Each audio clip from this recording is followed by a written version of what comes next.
Assalamualaikum anak-anak. Selamat pagi. Apa kabarnya hari ini? Alhamdulillah. Baiklah, sebelum kita memulai pembelajaran, Ibu meminta untuk kalian menyiapkan alat-alat tulis kalian serta merapikan tempat duduk kalian. Baik, sudah? Jika sudah, kepada ketua kelas, mohon untuk memimpin doanya terlebih dahulu. Baik, silahkan. Amin. Baiklah, sekarang Ibu akan mengecek kehadirannya terlebih dahulu ya. Apakah ada yang tidak hadir di sini? Alhamdulillah jika semuanya sudah hadir. Baiklah, Ibu ingin ngecek kesemangat dan kesiapan kalian untuk belajar hari ini. Kepada ketua kelas, coba tepuk semangatnya terlebih dahulu. Wah, ternyata kalian sudah siap dan semangat untuk belajar hari ini. Baiklah, sebelum kita membahas yang hari ini akan dibahas, Ibu akan membahas terlebih dahulu materi yang kemarin, yaitu mengenai apa, kalian masih ingat? Betul, tentang gagasan pokok. Apakah masih ingat apa itu gagasan pokok? Baik, gagasan pokok adalah pernyataan yang memiliki inti dari suatu pembahasan. Biasanya gagasan pokok terletak pada kalimat utama atau kalimat akhir. Tetapi bisa juga paragraf dan gagasan pokoknya ada di awal kalimat ataupun di akhir kalimat. Nah, pembelajaran hari ini bertemakan tentang daerah tempat tinggalku, sedangkan subtemanya yaitu lingkungan tempat tinggalku. Tentu saja di mana pembelajaran hari ini memiliki tujuan pembelajaran. Yang pertama yaitu siswa dapat menyebutkan tokoh-tokoh cerita. Yang kedua, siswa dapat menceritakan kembali isi cerita dengan intonasi yang jelas, ekspresif, dan artikulasi yang tepat dengan penuh percaya diri. Yang selanjutnya yaitu siswa dapat mengetahui pengertian dari cerita fiksi dan ciri-ciri dari cerita fiksi itu. Nah, sekarang di pembelajaran pertama yaitu di halaman 2, di sini disebutkan bahwa Udin dan keluarganya sedang berlibur di daerah asalnya yaitu Jawa Barat. Di lingkungan tempat tinggal Udin di Jawa Barat terdapat berbagai banyak tempat wisata. Salah satunya yaitu Telaga Warna. Ketika Udin berwisata, ayahnya menceritakan asal mula Telaga Warna ini. Apakah kalian sudah mengetahui asal-usul Telaga Warna? Jika belum, Ibu akan membacakan asal mula Telaga Warna yang terdapat pada halaman 2. Ibu inginkan ketika Ibu membaca, kalian juga ikut membaca di dalam hati. Baik, oke, Ibu akan menceritakan tentang asal mula Telaga Warna. Dahulu kala di Jawa Barat ada raja dan permaisuri yang belum dikaruniai anak, padahal mereka sudah bertahun-tahun menunggu. Di hutan, raja terus berdoa kepada Yang Maha Kuasa. Raja meminta agar segera dikaruniai anak. Doa raja pun terkabul. Permaisuri melahirkan seorang bayi perempuan. Raja dan permaisuri sangat bahagia.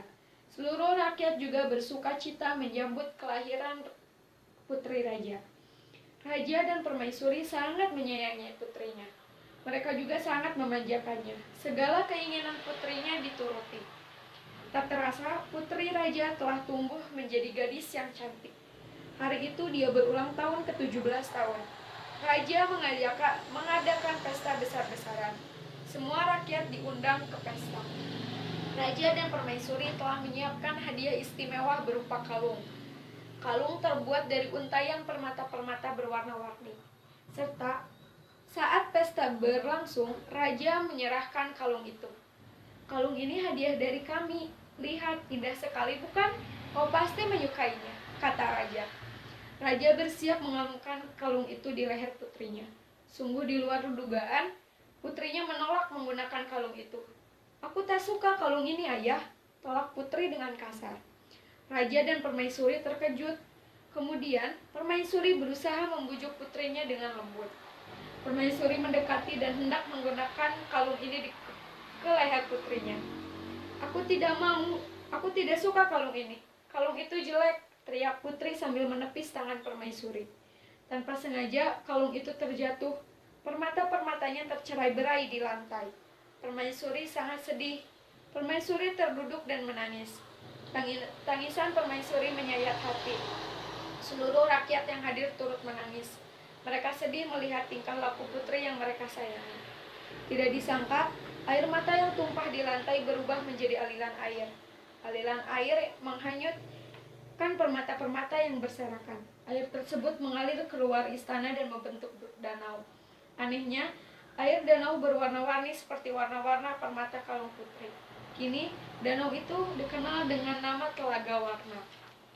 Nah, setelah ibu membacakan dan kalian pun ikut membaca di dalam hati, di halaman 4 terdapat pertanyaan-pertanyaan yang mengenai cerita di depan yang tadi yang ibu dijelaskan.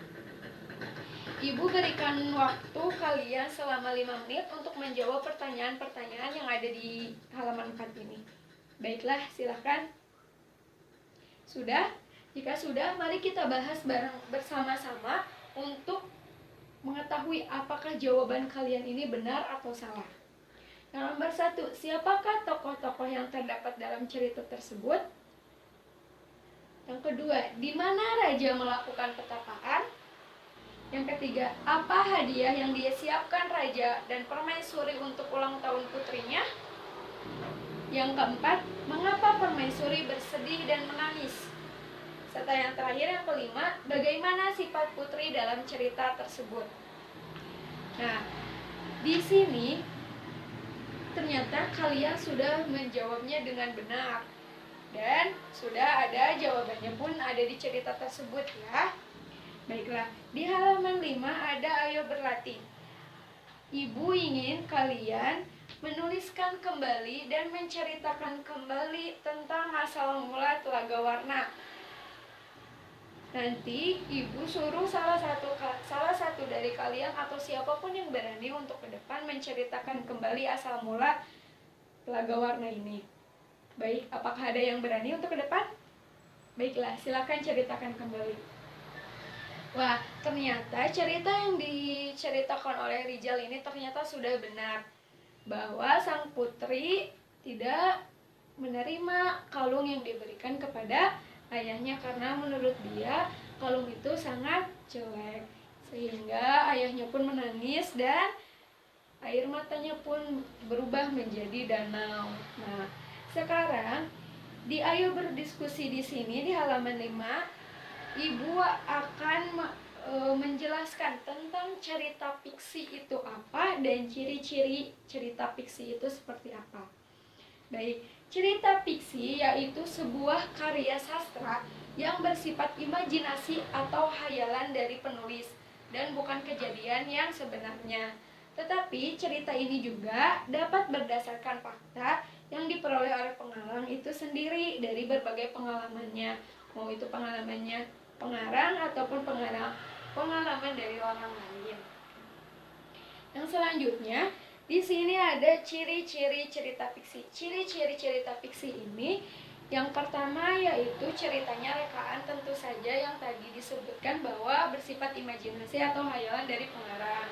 Yang kedua yaitu bertujuan untuk menghibur. Yang ketiga disajikan dalam alur cerita. Yang keempat menggunakan bahasa yang komunikatif dan konotatif atau bukan yang sebenarnya. Yang kelima yaitu menggunakan bahasa yang baku, dan yang selanjutnya terdapat pesan moral atau amanat tertentu di dalam cerita tersebut. Nah, adapun jenis-jenis cerita fiksi, yang pertama yaitu adapun jenis-jenis karya sastra, yang pertama yaitu novel, yang kedua yaitu cerpen, yang ketiga drama, yang keempat sinetron ataupun fabel dan lain-lainnya banyak. Nah, setelah kalian mengetahui, apakah ada yang ingin ditanyakan? Tidak. Berarti kalian sudah memahami ya apa itu ciri-ciri cerita fiksi dan pengertian cerita fiksi. Selanjutnya, ibu ingin memberikan tugas kepada kalian sebelum mengakhiri pembelajaran hari ini. Ibu ingin kalian mencari judul-judul dari cerita fiksi, mau kalian ngambil dari novel ataupun fabel ataupun drama ataupun sinetron, apapun itu bisa kalian cari di internet atau nanya-nanya ke teman sebangku atau berdiskusi dengan siapapun boleh. Apakah kalian sudah mengerti tugasnya? Baiklah, ibu akan ulangi lagi ya. sebelum mengakhirinya, bahwa cerita fiksi ini yaitu sebuah karya sastra yang bersifat imajinasi atau hayalan dari penulis dan bukan kejadiannya pun itu hanya kebetulan atau hanya atau bukan yang sebenarnya. Selanjutnya, apakah kalian ingin bertanya? Ada yang ingin ditanyakan atau ingin memberikan pernyataan? Baiklah, jika tidak,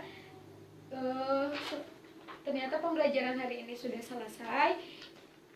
Diharapkan ibu kalian dapat memahami pembelajaran yang kita pelajari hari ini.